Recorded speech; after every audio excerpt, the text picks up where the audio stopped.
Hi dears, ഇന്നത്തെ video എന്ന് പറയുന്നത് എൻ്റെ കയ്യിൽ മണി പ്ലാന്റ് കളക്ഷനും അതിൻ്റെ കെയറും പ്രൊപ്പഗേഷനുമാണ് കാണിക്കുന്നത്. അതിനു മുൻപ് എൻ്റെ വീഡിയോ ആരെങ്കിലും ആദ്യമായിട്ടാണ് കാണുന്നതെങ്കിൽ ദയവായി ഒന്ന് സബ്സ്ക്രൈബ് ചെയ്യുക. തൊട്ടടുത്തൊരു ബെല്ലൈക്കൺ കൂടിയുണ്ട്, അതുകൂടി ഒന്ന് ക്ലിക്ക് ചെയ്യുക. അപ്പോൾ നമുക്ക് നേരെ വീഡിയോയിലേക്ക് പോവാം.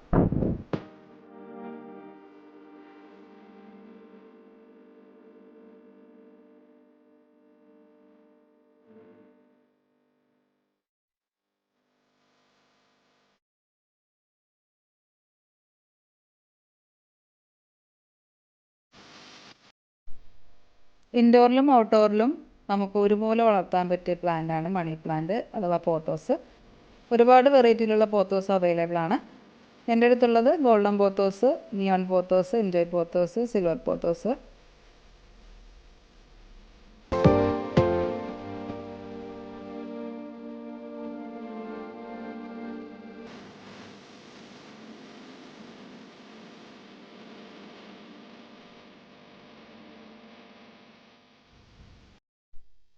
ഞാനിവിടെ കുറച്ച് മണി പ്ലാന്റ്സ് സിറ്റൗട്ടിൽ അറേഞ്ച് ചെയ്ത് വെച്ചിട്ടുണ്ട്.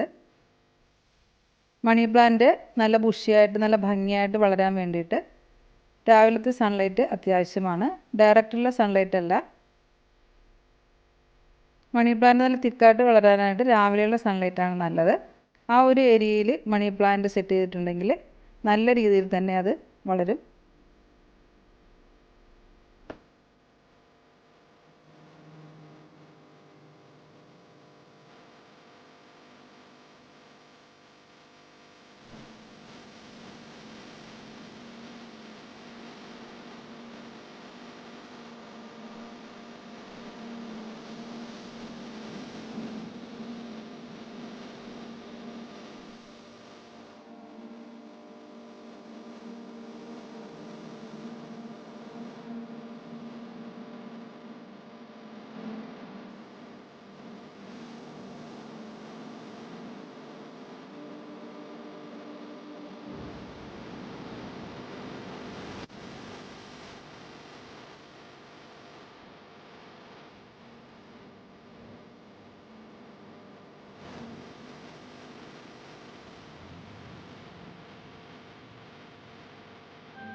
പിന്നെ ഇതുപോലെ കോയർ സ്റ്റിക്കിൽ മണി പ്ലാന്റ് ചെയ്തിട്ടുണ്ട്.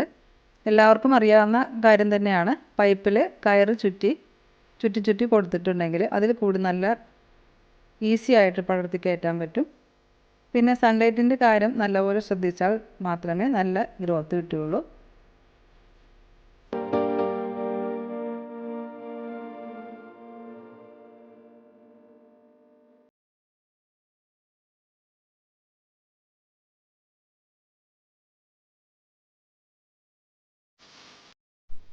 പിന്നെ ഇത് വെള്ളത്തിലും നല്ല ഈസി ആയിട്ട് തന്നെ വളരുന്നതാണ്. ഇത് സ്റ്റെം കട്ട് ചെയ്ത് വെള്ളത്തിൽ പ്രൊപ്പഗേറ്റ് ചെയ്തെടുത്ത മണി പ്ലാന്റ് ആണ്.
മണി പ്ലാന്റിന് എടുക്കുന്ന പോട്ടി മിക്സ് എന്ന് പറയുന്നത് ചാണകപ്പൊടിയും ഗാർഡൻ സോയിലും കൊക്കോപ്പിറ്റുമാണ്.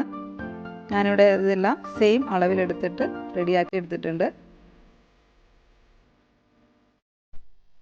മണി പ്ലാന്റ് നല്ല തിക്കായിട്ട് വളരാൻ വേണ്ടിയിട്ട് ഇതുപോലെ നീളമുള്ള സ്റ്റെം എടുത്തിട്ടുണ്ട്.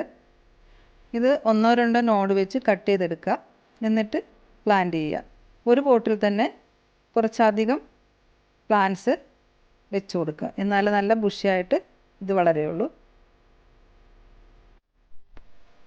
ഈ പ്ലാന്റ്സൊക്കെ ഇതുപോലെ കട്ട് ചെയ്തെടുത്ത് സെറ്റ് ചെയ്തെടുത്തതാണ്.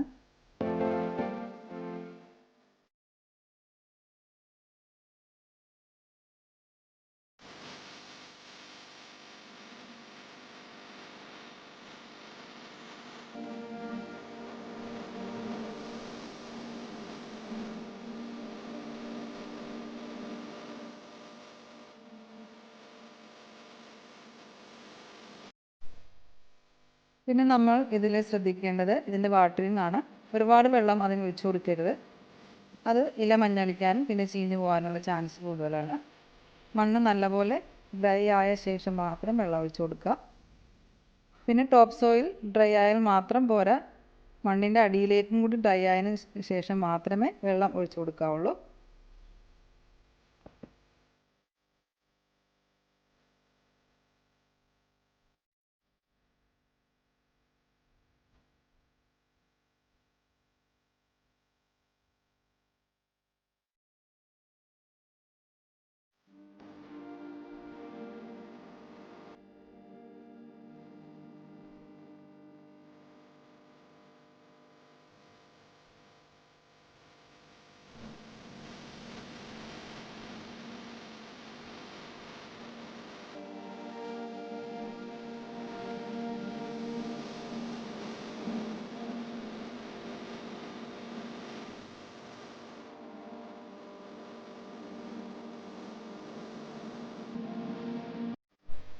അപ്പോൾ ഇന്നത്തെ വീഡിയോ എല്ലാവർക്കും ഇഷ്ടപ്പെട്ടെന്ന് വിചാരിക്കുന്നു. ഇഷ്ടപ്പെട്ടെങ്കിൽ എല്ലാവരും ലൈക്ക് ചെയ്യുക, ഷെയർ ചെയ്യുക, സബ്സ്ക്രൈബ് ചെയ്യുക. നെക്സ്റ്റ് വീഡിയോ ആയിട്ട് വരുന്നതുവരെ താങ്ക്സ് ഫോർ വാച്ചിങ്.